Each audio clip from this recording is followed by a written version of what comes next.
Eh, Buenos días, tardes y noches, profesor. Eh, yo voy a hablar sobre el capítulo 3 del libro, que es Organización Atómica. Mi nombre es Gerson Iván Franco García. Soy del grupo 4 de la carrera de Mecatrónica. Y bueno, estamos en la materia de Ciencia e Ingeniería de los Materiales. Bueno, para empezar, existen tres tipos de arreglos atómicos. El primero es el orden de corto alcance, que va de 1 a 10 Armstrong. Bueno, Eh, es un arreglo espacial de los átomos o moléculas que se extiende solo a los vecinos más cercanos de estos. A estas estructuras se les denomina estructuras no cristalinas.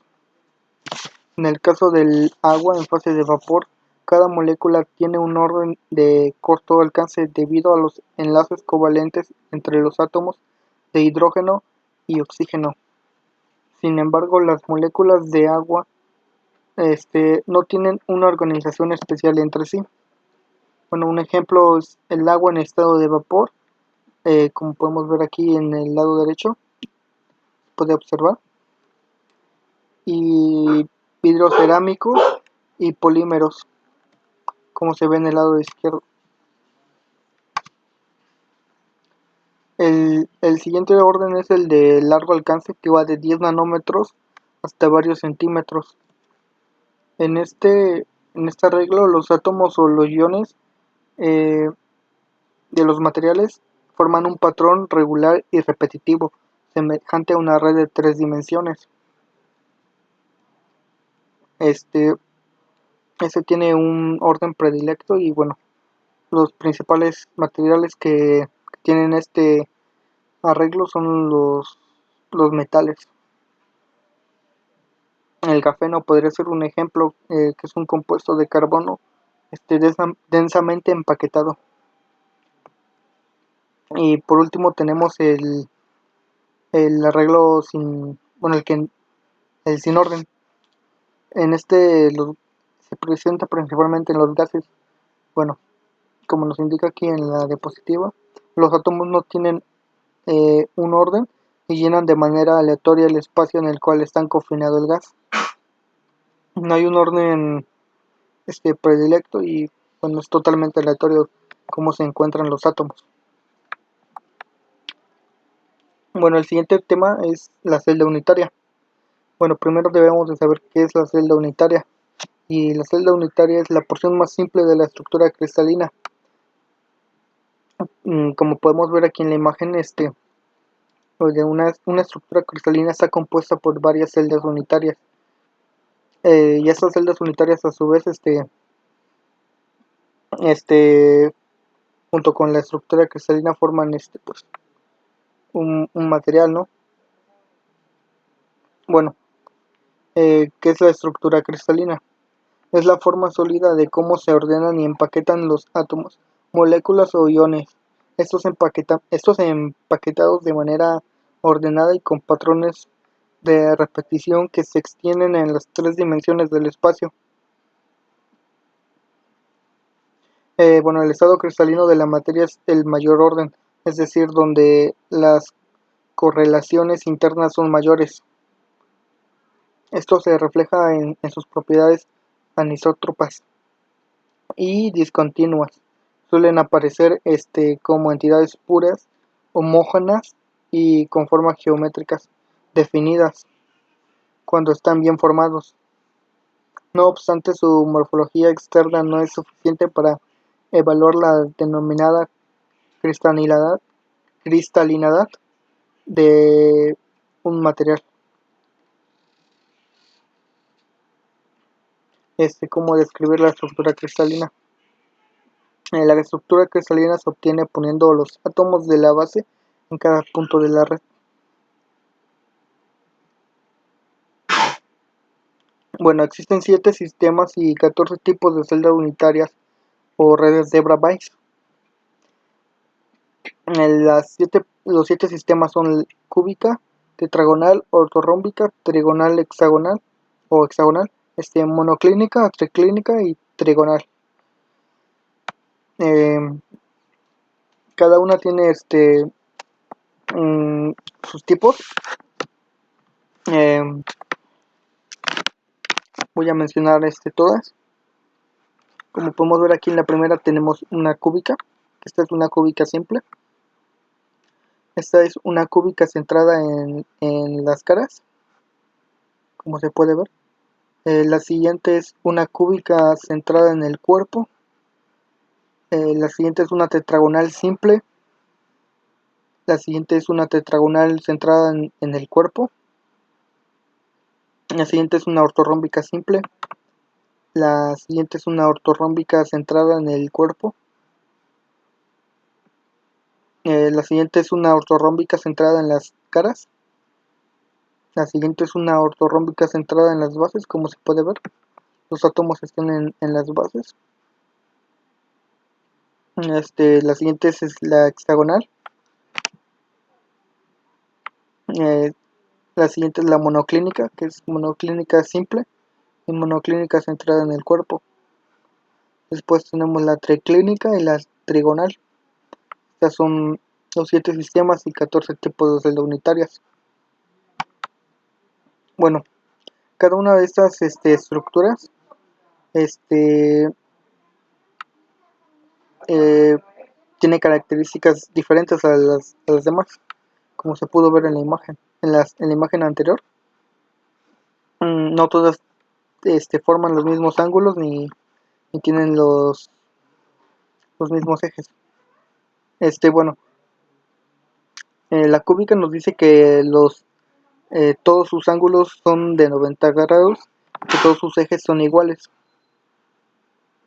La tetragonal nos dice que todos los ángulos son de 90 grados, pero que todos sus ángulos forman 90 grados, pero que uno no es igual a los demás. La ortorrómbica nos dice que todos sus ángulos son diferentes, pero forman 90 grados. La hexagonal tiene dos ángulos de 90 grados y un ángulo de 120 grados. En la romboédrica, todos los ángulos son iguales y diferentes de 90 grados. La monoclínica tiene dos ángulos de 90 grados y un ángulo diferente de 90 grados. La triclínica, todos los ángulos son distintos entre sí y diferentes a 90 grados. Bueno, después tenemos las transformaciones alotrópicas o polimorfas. Bueno, los materiales que pueden tener más de una estructura cristalina se llaman alotrópicos o polimorfos o polimorfismo. El término alotropía suele reservarse para este comportamiento en los elementos puros, mientras que el polimorfismo se usa para los compuestos. Bueno, la alotropía ocurre debido a la capacidad de algunos elementos químicos de presentarse como varios compuestos naturales simples, los cuales son sustancias con diferentes estructuras moleculares y diferente o igual cantidad de átomos. En general, los cambios de estado de agregación de la materia o de sus fenómenos, los fenómenos con, con, con concominantes, como la temperatura o la presión, son uno de los factores más importantes que influyen sobre cuáles alotropos de un elemento se presentan. Bueno, el siguiente tema es las coordenadas de puntos. En se emplean coordenadas para localizar las posiciones de los átomos en la red o dentro de la celda unitaria. La distancia se mide en parámetros de red usando un sistema cartesiano. Como más adelante se verán un ejemplo. Bueno, las direcciones en la celda. Algunas direcciones son de particular importancia. Los metales se deforman a lo largo de aquellas direcciones a través de las cuales los átomos están en contacto más estrecho. Estas direcciones se abrevian usando los índices de Miller. Aquí podemos ver los índices de Miller como con coordenadas y posiciones se pueden encontrar ciertos lugares de la celda unitaria o de la estructura cristalina. Después tenemos los planos en la celda unitaria. Algunos planos de átomos son significativos. Los metales se deforman a lo largo de los planos de empaquetamiento más compacto. Se utilizan también los índices de Miller para identificar los planos.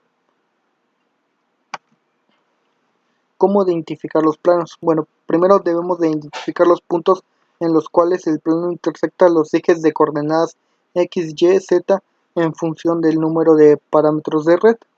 Si el plano pasa a través del origen, el origen del sistema de coordenadas deberá moverse. 2. Tome los recíprocos de estas intersecciones. 3. Debemos eliminar las fracciones, pero no reducir a los mínimos enteros. Por último, debemos encerrar los números resultantes entre paréntesis de nuevo. Los números negativos se describirán con una barra sobre los mismos. Después tenemos los sitios intersticiales. Bueno, estos son los sitios más pequeños son sitios pequeños, huecos entre los átomos de la red, en los cuales se pueden colocar átomos más pequeños, como se observa en la imagen. Entre este pequeño hueco, se colocó otro átomo más pequeño y bueno, este hueco es el sitio intersticial, como se puede observar aquí en la imagen. Los cristales iónicos. Estos se forman por iones negativos y positivos. El enlace iónico resulta de la interacción electrostática de iones de carga opuesta. Las estructuras más comunes son el sodio, por ejemplo, el CSC es cloruro de... no recuerdo bien. Bueno, aquí podemos ver unos ejemplos de cristales iónicos, sus estructuras, en FCC. Bueno, el siguiente tema es la estructura covalente. En los materiales con enlace covalente frecuentemente deben tener estructuras complejas a fin de satisfacer las restricciones impuestas por el tipo de enlace. Algunos elementos como el silicio, el germanio y el carbono en su forma de diamante están unidos por 4 enlaces covalentes y producen un tetaedro. Aquí podemos ver una estructura covalente en el ejemplo. El siguiente tema es los polímeros cristalinos. Bueno, un cierto número de polímeros pueden formar una estructura cristalina. Como se puede ver aquí en las líneas punteadas, resaltan la celda unitaria para la red del polímero. Se obtiene uniendo moléculas, bueno, aquí tenemos de carbono y hidrógeno, de C2 y H4, para producir largas cadenas de polímeros que forman una celda unitaria ortorrómbica. Algunos polímeros, incluyendo el nylon, pueden tener varias formas polimórficas. Aquí podemos ver en el ejemplo una celda unitaria del polietileno de cristalino. Después tenemos la difracción de rayos X. Bueno, la cristalografía de rayos X es una técnica experimental para el estudio y análisis de materiales basada en el fenómeno de difracción de los rayos X por sólidos en estado cristalino. Bueno, aquí podemos ver cómo los rayos X en la imagen, cómo chocan con el cristal. Sus rayos ya difractados tocan con la placa fotográfica y se puede ver el patrón de difracción de los rayos X. Y bueno,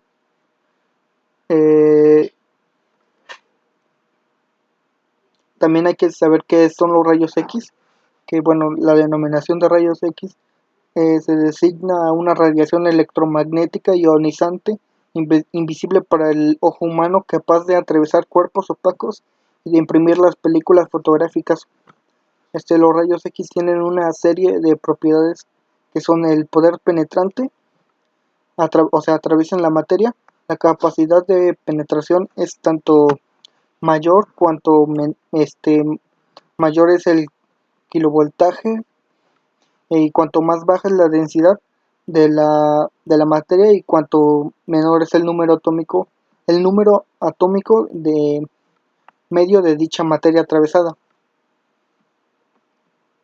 Bueno, eso es todo por mi parte.